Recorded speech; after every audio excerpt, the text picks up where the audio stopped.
ការប្រកួតតែនេះកីឡាករខ្លួនក្មេងសាច់សខ្ចីមុខស្អាតគេហៅមកតិចខ្មាំងតិចបាទគាត់ណាអន់កំពុះតិចបាទតែរូបរាងស្អាតមែនតើទោះតែយើងសួរថាសាមរីមិនស្អាតទាំងបវៃអ្នកបដាល់ហើយបាទឥឡូវទស្សនាការប្រកួតជាបន្តទៀតឡុងសុពីរក3ពិន្ទុដំបូងបានដែរទេបើសិនតែឡុងសុពីនាំមកបាន3ពិន្ទុថ្ងៃនេះឡុងសុពីអាចមានឱកាសតែបើសិនតែបាត់បង់3ពិន្ទុឡុងសុពីយ៉ាប់ហើយឥឡូវយើងមើលទាំងអស់គ្នាអោបជង្គង់លោកហ៊ុនសុភាបំផែអត់ទេអត់ឆ្វេងឡុងសុពីបានទេសិង្ហាថងnóiទេដល់ហាក់ណាអត់ថ្ងៃមុនចាញ់វងnóiមែនក៏ប៉ុន្តែធ្វើវងnóiវេទនាដែរទប់ស្ដាំរៀងខ្លួនបងគោគៀវសិង្ហាតបឆ្វេងបាច់ទៅជង្គង់សុភី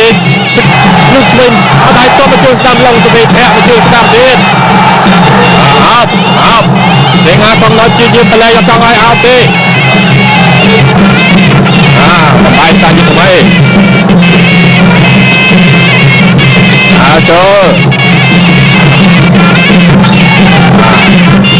ទប់ស្ដាប់ពីសិង្ហាផងnóiទប់គ្នាដៃឆ្វេងឡុងសុភីក្លោជើងធាក់ឆ្វេងអត់ធាក់ឆ្វេងបាក់កែងឆ្វេងរបស់សិង្ហាផងnóiជង្គង់សុភីអោបអូយធ្លាក់ឡើងឲ្យជួយគ្នាអត់អីទេអេយ៉ាលើសំឡេងស្លាយធូខ្លាំងមែនទែនវិញគាត់វិញកែងស្ដាំតែស្ដាំពូមាន់ក្រហមហើយកែងស្ដាំកែងរបស់ឡុងសុភីអោបជង្គង់ឆ្វេងជង្គង់ស្ដាំអត់វាយដងខ្លួនឡុងសុភី